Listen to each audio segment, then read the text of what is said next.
I miss a lot of it, and I miss big sci-fi stuff. I don't have any other game in my gaming rotation which will show me a really big weird orb, or let me platform around the inside of a giant alien machine which is at the heart of a planet. It is a phenomenal game for big sci-fi stuff. Destiny is genuinely one of the best, and multiplayer FPS is my genre pretty much. It is one of the best I have ever played, and it's inside the worst MMO I have ever played. I think it's fair to say that it would be impossible to create a series that examines live service games that didn't, at some point, turn its attention to Destiny 2. Now, Destiny didn't coin the term live service, but it definitely popularised it. It was, after all, one of the first successful attempts to bring the traditionally PC-based MMO genre to consoles. Destiny's initial 2014 release may have been a minor cultural phenomenon, but its 2017 sequel elevated the concept to startling new heights. 5 years later, Destiny 2 is an enormous free-to-play shooter that's available to play on almost every platform. It's received multiple massive expansions that introduce new abilities, weapons, and additional exotic interstellar locations to explore, dozens of time-limited seasons to immortalise the ever-present grind, and, perhaps most importantly, has grown a devoted audience of players who have adopted Destiny as a core part of their daily lives. But what's it like to start Destiny 2 from scratch? How much time would the average person have to devote to this game to see everything it has to offer, and would it even be worth doing so in the first place? These are the questions we aim to answer as part of Inventory Space, a show we do here at Rock Paper Shotgun, where we evaluate live service games from the perspective of new players. After spending 5 weeks with Destiny 2, experiencing it either side of its latest Lightful expansion, we found a brilliant shooter that's held back by the very model it helped popularise. Welcome back to Inventory Space, I'm Liam, and today we're turning our attention to the stars to see what Destiny 2 is like for new players.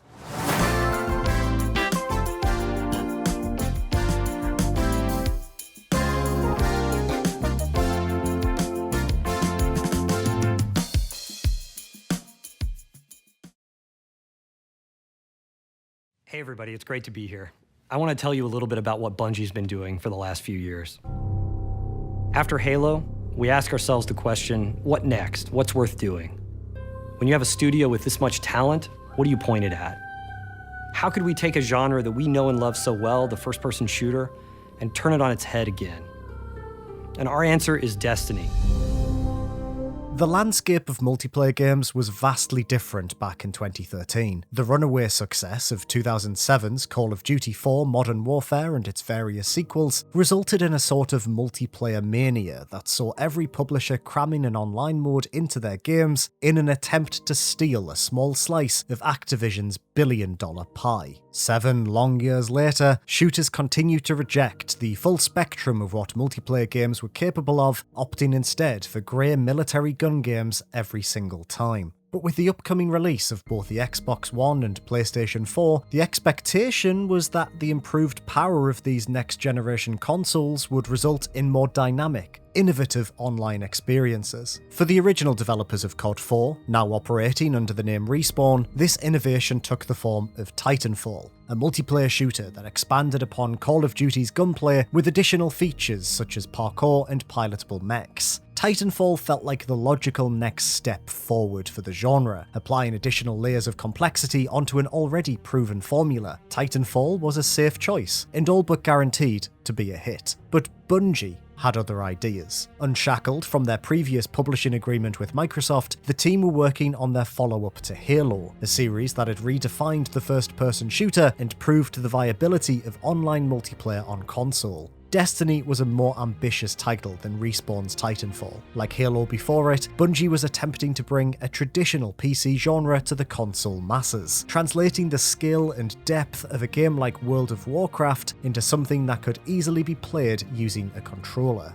Destiny would allow players to travel between the planets and moons of our solar system, completing quests and earning new weapons alongside others who would occupy the same spaces as them. Crucially, Destiny was a first-person shooter, offering a familiar experience despite its unfamiliar wrapping. Moment to moment, Destiny was no different from any other big-budget gun game, but the activities it offered were drastically different. Despite Bungie's attempt to steer away from any mention of the three-letter acronym they deemed too unsexy for console players, Destiny was clearly a full-blown MMO, complete with quests, magic, loot, and raids. To put it simply, the promise of Destiny was huge. Here was a next-gen experience designed for next-gen consoles. Sort of. This was the evolution many had been waiting for. Destiny finally launched in September 2014 to a largely positive reception. While many agreed that the game's shooting was as tactile and as satisfying as to be expected from the creators of Halo, the lack of content, incomprehensible story, and tedious grind for new loot proved tiring for most players. Over the next 3 years, Bungie improved the game significantly, releasing huge expansion packs such as the Taken King that addressed many of these early criticisms. And just as the game finally reached its peak, Bungie announced that it would be replaced by a full sequel in the coming months. Now, sequels are hardly uncommon, and it stood to reason that even a game as sprawling as Destiny would eventually gain one of its own. Although some were irked to hear of its existence initially, the majority of players were more than happy for Bungie to give the idea a second go. When Destiny 2 launched in August 2017, the game faced a rougher reception than its predecessor. Although more accessible than the original thanks in no small part to its main campaign, many felt that this sequel was ultimately held back by a lack of content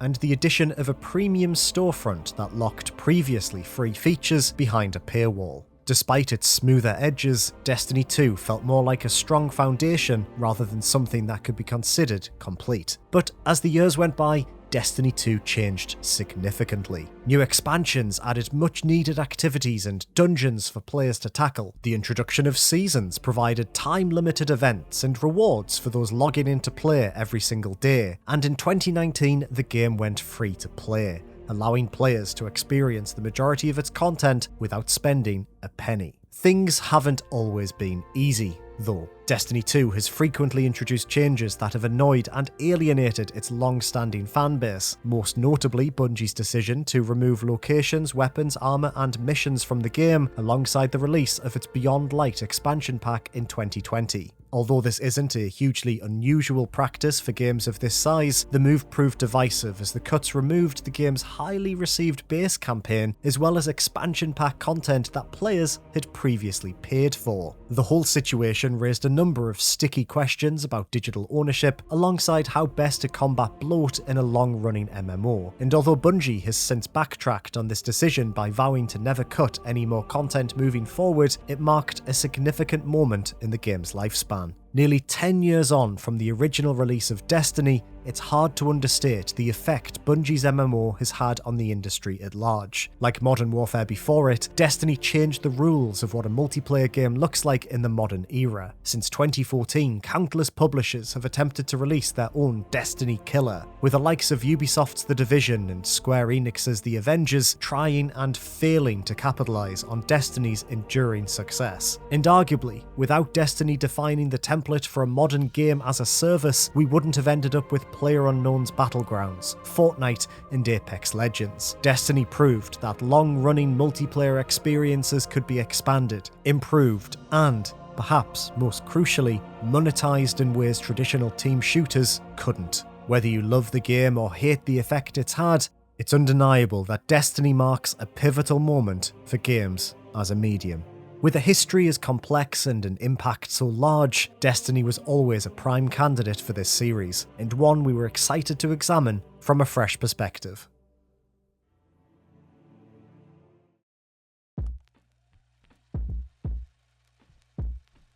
That is weird. I've never looked at my palm and my fingers like that before. Yours, you got longer fingers than your palm? I think so. Yeah, it's like a normal hand. That's like... It's a well-proportioned hand, not a little goblin hoof like I am. You're sort of like... This is my pal Ed. You'll be hearing from him throughout this episode as we try to make sense of Destiny 2 together, but for now, it was time to jump on a Discord call to set our expectations for this project. So, we're back for inventory space. Inventory or inventory? Because I said it two different ways in the original video, and I can't decide which is the right way. Inventory. I think I say inventory. Inventory. Oh, that's inventory. It's quite hard to say. Inventory space. Inventory. This episode is going to be slightly different compared to our first one. Although Ed and myself will be starting Destiny 2 from scratch, just as we did with World of Warcraft before, both of us have actually already played the game back when it originally launched in 2017. I played it to absolute death when it first came out. I played the hell out of that game. I had 3 characters on my PS4, all right at the very beginning, all fully leveled and everything like that. Wow. Then made the switch to PC when it arrived on PC, and again made 3 characters and fully maxed them out as well. So yeah, you could say I was properly following patch notes. At one point, I have a very fond memory of sort of attempting a raid, the one and only raid that I'll ever have attempted. I too was addicted, rushing home every night from work to gobble up some engrams and pop some fallen heads, both alone and with pals. However, after a couple of months, the grind began to wear me down, a feeling Ed could very much relate to. Do you know why it wasn't for you anymore? Can you remember what it was that pushed you away? I'd imagine it was a combination of I'd invested so much time into it at that point, returning for DLCs, grinding for exotics and all of that sort of stuff that comes with Destiny. And I suppose when Shadowkeep arrived and it had been through all these peaks and troughs, I think the community at that point was sort of, not including myself because I'm not active in the community or anything like that, but I think I was kind of being swept up in all the negativity, and to some degree I think I agreed with the fact that it certainly lost some steam of some form, and I think I just thought maybe I can't invest enough time potentially in this game anymore to earn the exotics or the weapons that I need to progress further. Like I didn't really have people to raid with, and clearly I just wasn't having fun with it anymore. I think it is worth mentioning that these slightly dour experiences didn't exactly reflect our feelings going into Destiny. Far from it. Although the grind had pushed us away, we were both very excited to dive right back in. So excited, in fact, that we were starting the project a week earlier than we'd planned because we just couldn't stop thinking about playing Destiny. I am so excited to play Destiny. I am as well. I think I've been waiting and waiting for this moment. I love that we've pulled it forward by a week because we want to play so bad. I think that's really funny. Yeah. Sat there in our libraries, yeah. Come on. 100 gigabytes of potential just waiting to be explored. In our minds, there's nothing else out there quite like Destiny. No other game, especially no other shooter, offers the same variety of activities to complete either alone or with friends. For example, here's Ed recalling memories of playing the game's endgame content with a great deal of fondness. Doing the raid, the Emperor Callus one, the Leviathan raid, when it first came out for the first time. Was that the guy with the get to shoot his glass of wine? A glass of wine, yeah. Having never done a raid before, and sort of not looking at guides and all of that sort of stuff, and just diving in. That will remain, I think, one of sort of my favourite moments. Wow. in games. It was just such like a sort of magical experience to sort of dive into what is essentially a big building that is a puzzle box and trying to untangle it. Whereas I think I just like a list of tasks, Ed. I'm a very simple man. I like collecting things and getting small rewards. As always, the rules of this project were simple. We were only allowed to play the game in a casual way. No playing during work hours, no turning down plans we would normally say yes to in favour of playing Destiny 2, no forcing ourselves to play in a way that was unusual to our regular adult routines. We also agreed on 3 goals that we hoped to accomplish by the end of our time with the game. As always, we have goals for this project. Our goals have changed slightly. I think with our first episode when we played World of Warcraft, we were super ambitious that we're going to see 110% of what that game had to offer. A raid in a month? Yeah, that's fine. For Destiny, I think we've scaled back. I think we've got more realistic goals this time. So for this episode, with Destiny 2's latest expansion, Lightful, coming out the end of February, we're going to play the game for 2 or 3 weeks in the run-up to Lightfall. Then we're going to experience what it's like to play this brand new expansion pack in real time with other players for another fortnight, and then we're going to do the video, talk about our conclusions. So our first goal is simply, it sounds so simple, Ed, I really hope it is, be ready for Lightfall. Just be able to play this new expansion, reach whatever level cap we need to, whatever power level, whatever trousers I need to put on my wizard. We're going to be ready for Lightfall. We want to feel comfortable with Destiny 2 again. Then our last goal is we want to complete one Nightfall strike, which is basically a very difficult piece of content. That all seems fairly reasonable, right? Now, just to address a potential concern right up front, we also roped in our friend, colleague, and Destiny newbie Rachel this time around. Seeing as Ed and I already had experience with the game, we wanted someone who had no prior history to also play it for a few hours to make sure we covered all bases. We'll check in with Rachel later on in the video, but right now, we were ready to return to the Cosmodrome and begin our adventure with Destiny 2.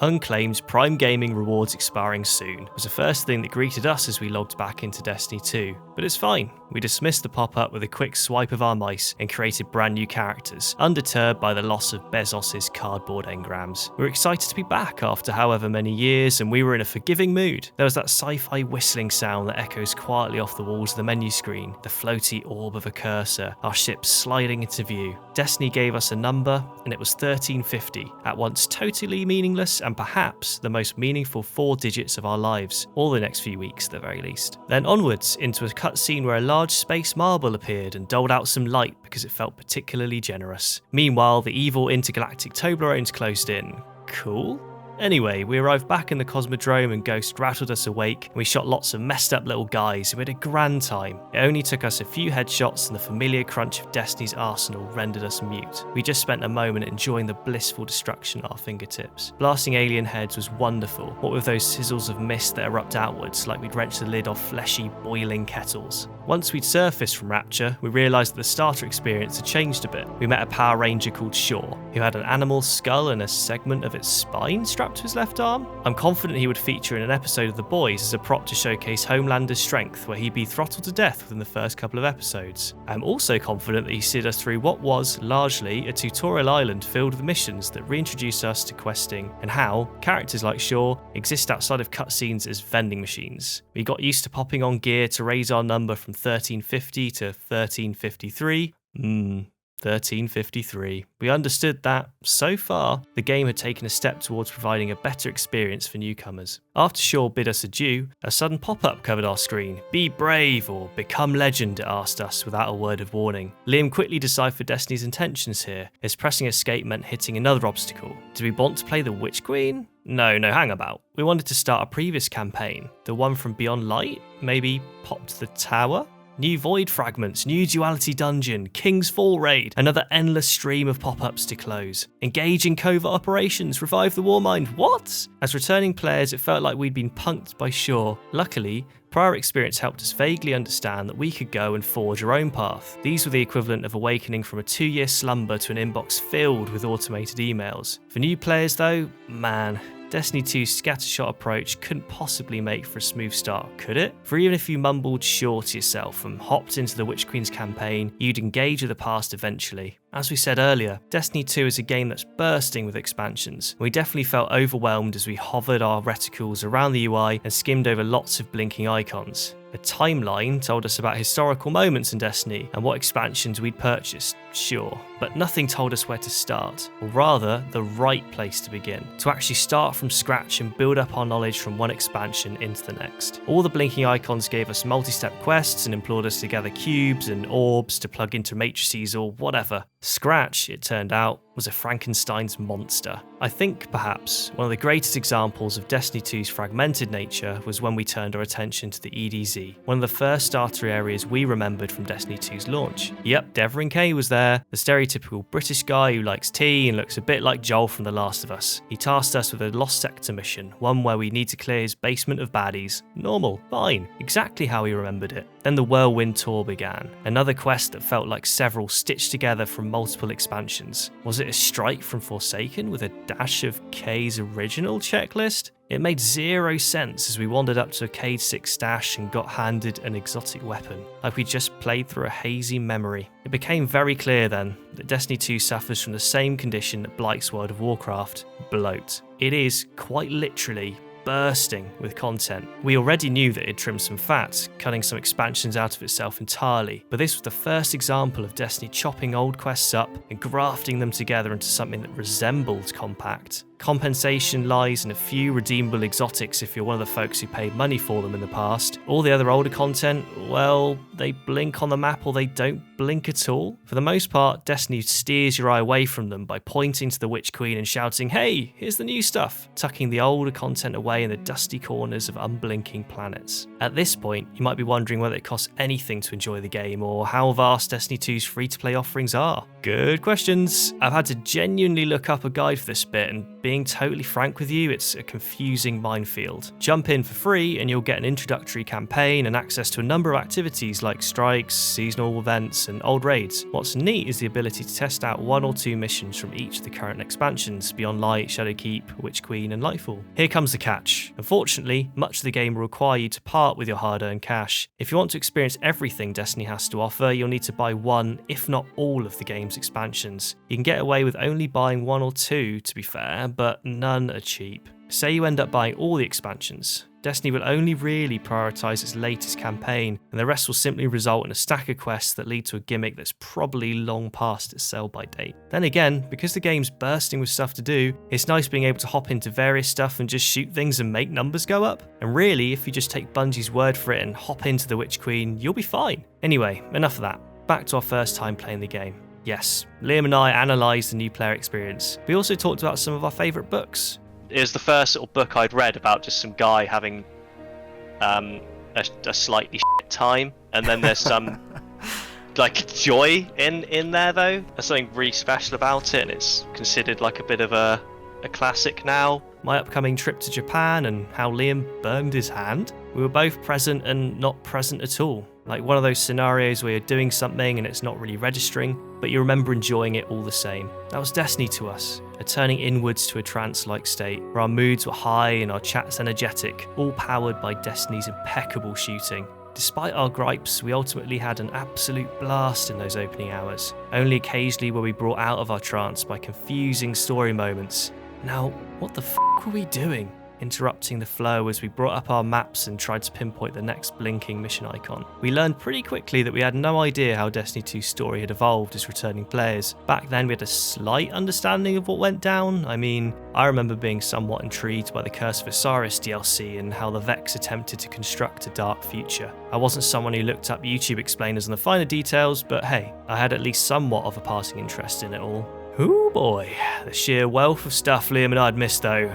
We were so far gone. We had Beyond Light, Witch Queen and Lightfall's imminent arrival to get our heads around whatever the Traveller turned its spherical self to. Early on we pay attention to the cutscenes, with energy of people who awkwardly tried to leave Erismorn's party but couldn't find the right time to announce our departure as the host beamed about something or other and yelled into our ears about so-and-so over the pounding bass of Tiny Tempest pass out as we nodded and nervously smiled and gently pried open an exit with our elbows. Our patience soon crumbled though, as we realised there were loads of characters and evil orbs and triangles of convoluted stories our brains couldn't handle. We'd approach future cutscenes with greater confidence, channeling the energy of people at a party who'd leave their pints half finished on the coffee table, and abseil off the balcony in any bid to escape early. Hello, me again. Sorry to interrupt. I just think it's all well and good to talk about the story of Destiny in these broad strokes, but it probably will be helpful to try and explain to you what this game is actually about. The issue is that is not an easy thing to do. You see, Destiny conveys its story to the player in one of 3 ways. The first is through the game's campaigns and traditional story content, cutscenes, chats with various characters over comms while you're out shooting space rhinos in the forehead. You know, standard game stuff. The second is via seasonal content, time-limited missions that are only available to play for a couple of months before they're removed from the game forever. The storylines that feature in these missions primarily serve as a bridge between expansion campaigns, but nevertheless, if you don't have the time to play, you're gonna miss out. And finally, this is the wildest way Destiny tells its players its story, is it gives a lot of information via in-game lore books, like short stories, and via item descriptions. That sounds like a joke. It's not. If you want to learn about the wider universe, there is a chance that sometimes you're going to have to, like, find a specific pair of shoes. It's very unusual. So as much as I'd love to get into the nitty-gritty for you, it's kind of difficult. Play the game casually and the majority of Destiny's narrative nuance will be lost on you, as the context required for emotional connections is buried deep within the game's menus. But if you're someone who loves reading short stories about high-concept science fiction, well, Destiny really has you covered on that front. There's just so much stuff to dig into here, to the extent that there are multiple websites dedicated to cataloguing these texts for the enjoyment of those invested in this game's sprawling narrative. So clearly, there are cool stories in Destiny, and our chat with former Destiny head Alice hammered home these points, that Destiny's best fiction lies buried in its item descriptions. The Gardener and the Winnower are locked in a philosophical argument across many, many universes about whether the best thing is to create life and spread cooperation and empowering people, or if it's death and it's about honing yourself for violence and destroying everything else. For a lot of the seasonal content and things, they clearly have people who just like writing short fiction and they write little short stories. But unfortunately, a lot of these little stories will be divided across the item descriptions for 6 different items. Pardon? What do you mean? Oh, you know, sometimes different items refer to different characters and different phases of the same story. So you need to read multiple item descriptions and combine them in the right order to understand the story which is being told. Obviously. It sounds like I'm making it up, but it genuinely is true. So, if you are a new player, what do you actually need to know going in? Well, in the far future, a big orb known as the Traveller is mooching around the universe, terraforming planets and sharing its bounty of knowledge with local species. One day, the big orb arrives in our solar system. Thanks to the gift of its wisdom, humanity enters a bountiful golden age that results in the creation of, I guess, some cool machine guns and glowing purple hexagons that contain cool hats. unfortunately, the big orb has also been in like this conflict that's as old as time with a nebulous concept known as the darkness that is quite often represented in game by like a bunch of big Toblerones. And alongside the darkness, the Traveller's presence on Earth has also attracted a load of other terrible shit, like insect dudes, rhino boys, the Flood from Halo, and a bunch of robots made from milk. That sounds like a joke. It technically sort of isn't. The Traveller, unable to face this oncoming threat, sacrifices itself to create ghosts, tiny little floating robots voiced by Nathan Drake. These ghosts seek out the deceased, imbuing a certain few with the power of the Traveller's light before resurrecting them as guardians, warriors capable of defending both the Traveller and humanity from the various alien threats that have invaded our solar system. This is where your adventure with Destiny starts, as a fresh-faced guardian sort of turning up in the middle of things. Narratively, this conflict has lasted multiple centuries, but the game itself has been telling this story for 6 consecutive years. Parts of it are now gone, parts of it were time limited to start with, and most of it is hidden behind unlockable weapons and lore documents that are easier to read via a third-party website than within the game itself. So anyway, I hope that helps. let's get you back to Ed. Yes, the story Destiny presented made about as much sense as a pile up on the M5, but it showed moments of genuine greatness. Almost all of them were comic book style cutscenes that gave us a PowerPoint style breakdown on the personal stories behind some of the baddies and their motivations. We learned about Savathun and the pact she made with some worm gods? Worm gods, sorry, that's really cool. Perhaps the coolest thing ever. Reduce your little vignette, a tiny thread we would have rather pursued over wherever the story had gone after that point. So, having returned for a few weeks, where had we gotten with Destiny? Well, we chipped into a number of the expansions but hadn't finished any of them, and this meant we hadn't really got stuck into their seasonal offerings either. It was only us just bouncing between stuff in a slightly desperate attempt to get caught up, or at least work our way into understanding the game again. And to be honest, we'd had a pretty great time. We forgave Destiny for all of the bloat, simply because the shooting was so damn good. We had raised our numbers from 1350 to something, I don't know, 1478, 1516. The numbers went up and we felt warm and fuzzy, alright? Ultimately, we were really excited to get into Lightful and make those numbers go up even more. It promised a cyberpunk city with neon lights and lasers, a grand war on an epic scale pulsing through the heart of it all. A powerful new ability in the Strand awaited our guardians, this pliable green substance that would let us propel ourselves towards the Vex's milky hearts with a magical grapple, and let us make jokes about how Destiny was a Strand-type game now, like Hideo Kojima's Death Stranding, because we are children.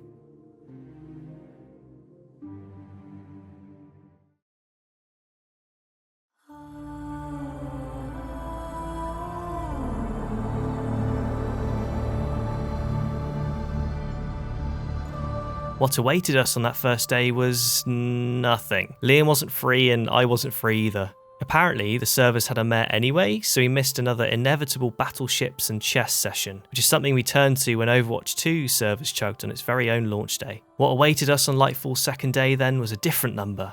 1600. Everything about our Guardian's existence had been reset to 1600. Guns, armour, the lot. The number we'd pushed higher for a few weeks had been shunted further by the machine, essentially erasing any sense of progress we'd made. We totally understood why it would bump our level up, but it did have the knock-on effect of burying the game's past expansions under yet another layer of dirt. Either they'd be fossilised soon, or we'd be fossils by the time we got round to ticking them all off. For total newcomers though, Lightfall's new level bump wouldn't present any issue at all, as they'd have no history with the numbers. They'd join at a time when the game's at its most exciting, and it would steer them towards a shiny new cyberpunk city. Fellow RPS bud Rachel turned out to be a prime example of someone impressed by Destiny's streamlined start and its new Guardian rank system, which is Bungie's way of compressing massive checklists into 11 ranks in an attempt to better steer players through the game's wealth of content. Even if she hadn't reached Lightfall yet, she certainly felt like Shaw's intro did all the right things, even reminding her of a totally different genre in the process.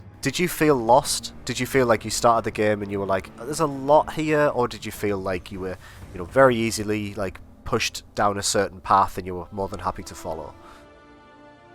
It was so streamlined, it's unbelievable. So you start the game, obviously you have a bunch of quests you can do. Follow a quest, this is what you need to do, this is what you need to rank up, go back into the game, here's a little dot you follow, then that will update. Like with usual video games, every single action you take, it's okay, here's what you do next, and here's where you need to go, and here's where you need to speak to, and here's what weapon you need. Make sure you attach it right now, because it was all the onboarding was very slick. I didn't have a problem finding out where I was going, who I should be talking to.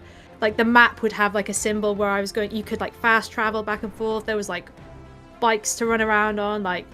Everything was very much, here's everything now. Here's everything you need. Here's where you need to go. I didn't have a problem. I didn't get lost. I didn't get frustrated. It was the onboarding was very, zero hiccups. Super smooth. Was that not what it's before? Was it a bit different before? When we started playing a few weeks ago, it just gives you 15 quests and a big list.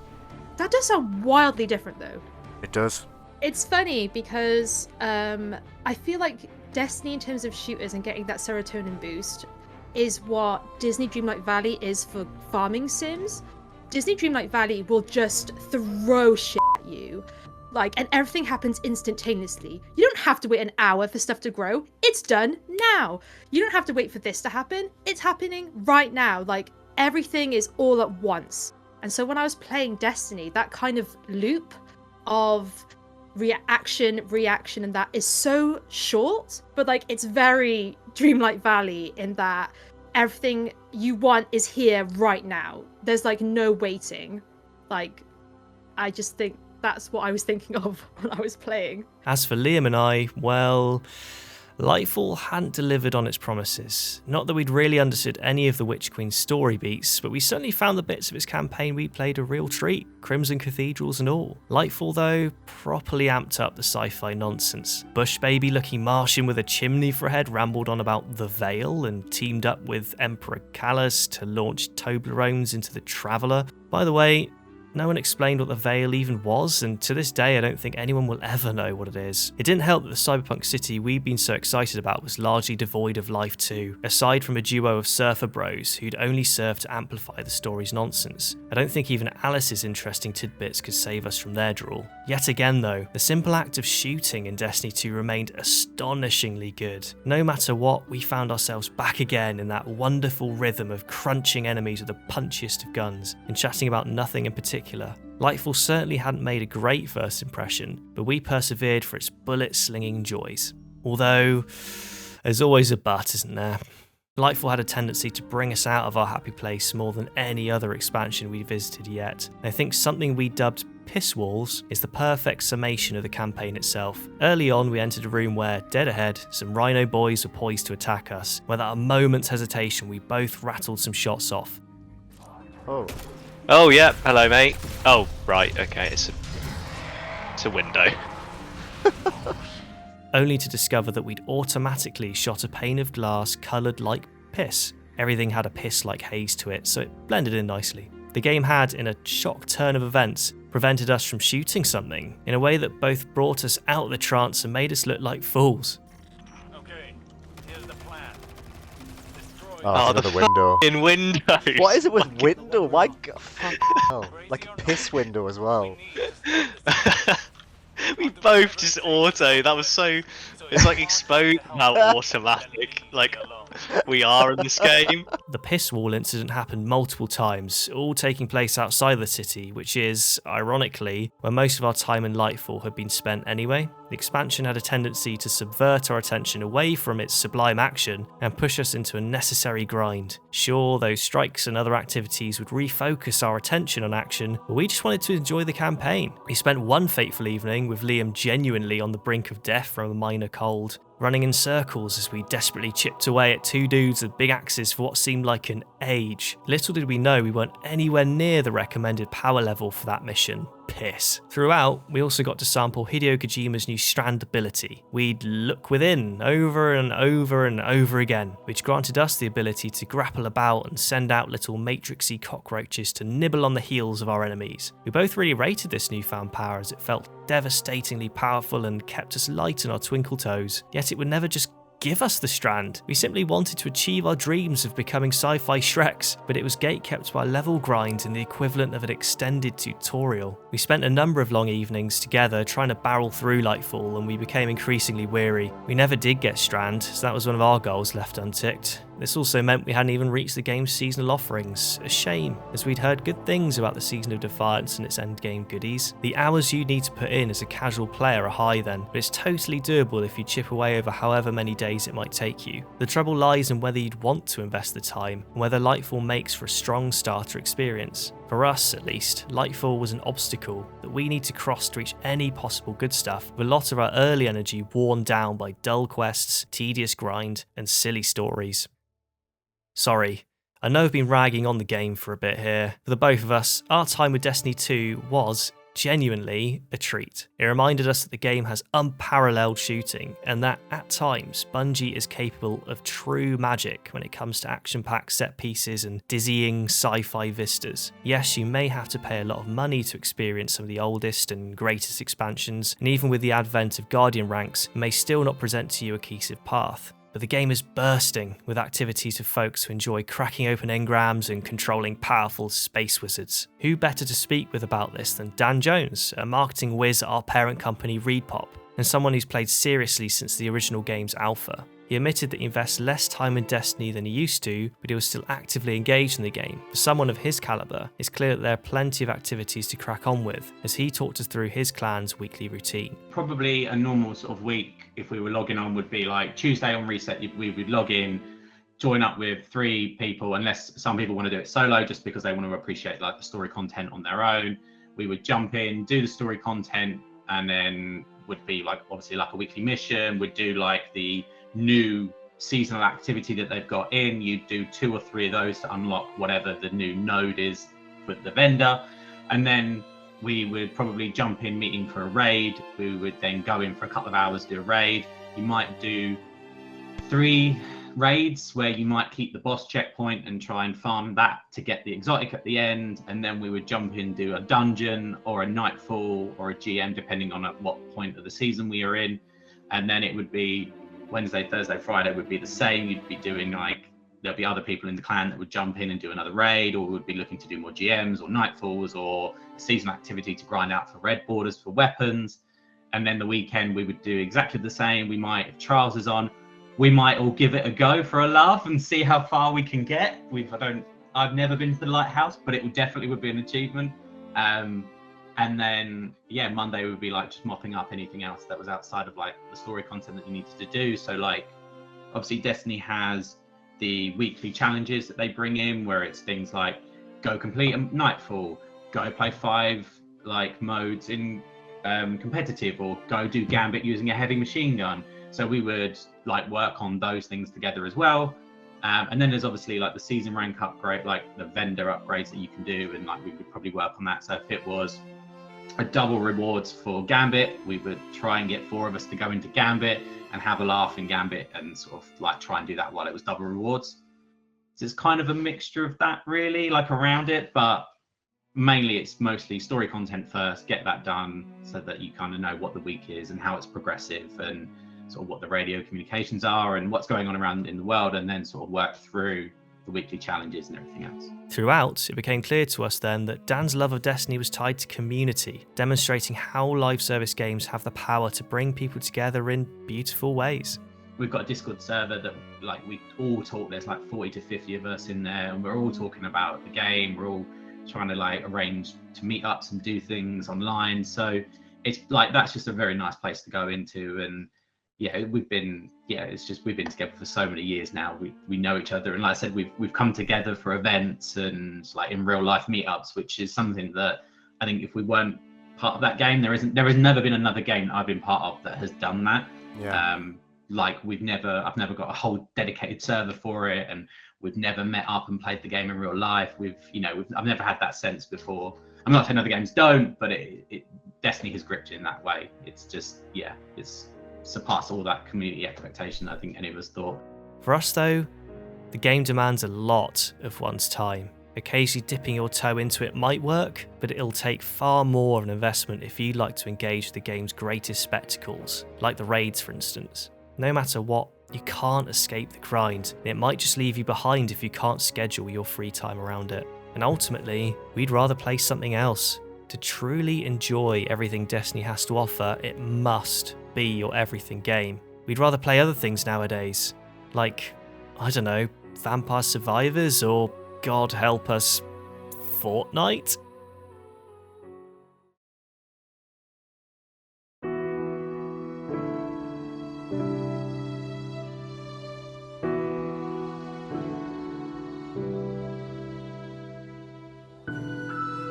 During our final play session, Ed and I were panicking.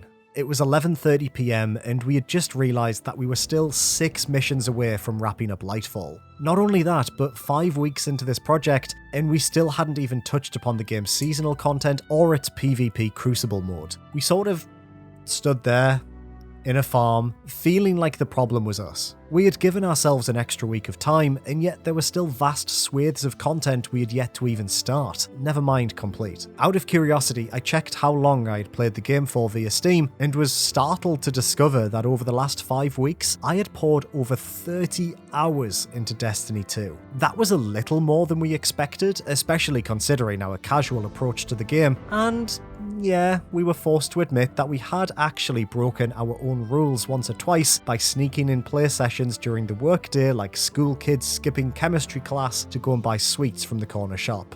Our bad. Sorry. Now, 30 hours is a long time to spend playing any game, especially within such a short time frame. It spoke volumes about how much we enjoyed spending time with Destiny, especially when playing it together. With World of Warcraft, the act of playing the game felt like a chore, but Destiny, more often than not, felt like the opposite. It was a joy to race across the surfaces of its planets, casting spells that fizzed and popped as we laughed about orbs and Vex milk. There's just so much to love here, but that vast quantity is as much a blessing as it is a curse. For new players, Destiny 2 is an easier game to understand compared to World of Warcraft, but that doesn't mean it's not without its flaws. Its storyline is confusing, a result of its piecemeal delivery and the fact a large chunk of it was thrown to the wayside years ago. Its quests can be tedious, its grind is persistent, the financial investment to experience it all is not insignificant, and its time-limited content forces a level of engagement most players simply won't have the capacity to invest. In fact, as we prepared to log off for the last time, I couldn't help but think of something Alice O had said to us during our chat. Destiny is genuinely one of the best, and multiplayer FPS is my genre pretty much. It is one of the best I have ever played, and it's inside the worst MMO I have ever played. Is that a fair assessment? After spending literal hours scouring the surface of Neptune to hunt randomly spawning Vex to complete a single side quest, it's hard to argue that Destiny doesn't contain the same honking practices you'd find in other, more traditional MMOs. But maybe this is simply the curse of the live service game.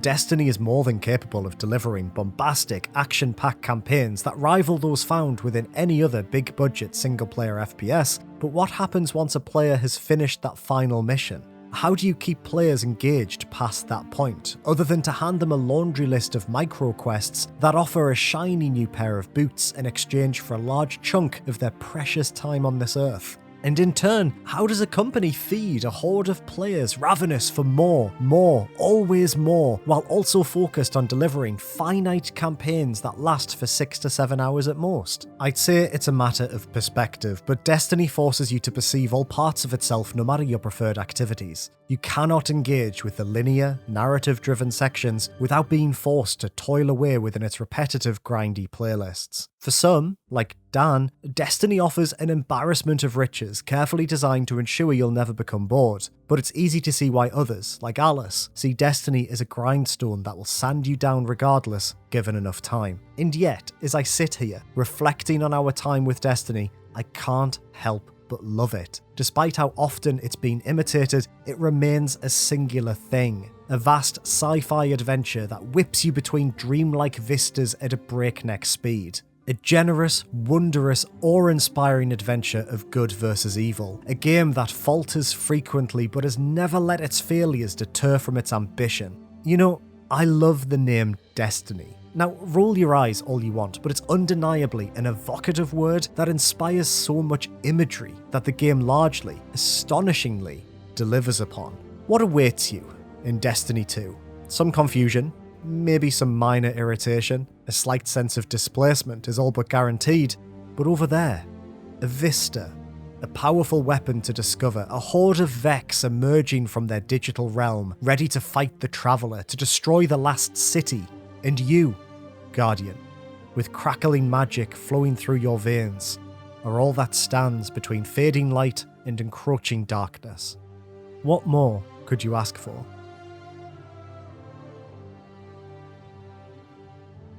Thank you so much for watching our latest episode of Inventory Space. We really hope you enjoyed it as much as we enjoyed making it. What game would you like us to turn our attention to next? Let us know in the comments below. For all your PC gaming needs, make sure to check out rockpapershotgun.com, and both Ed and myself will be back very soon with another episode of Inventory Space.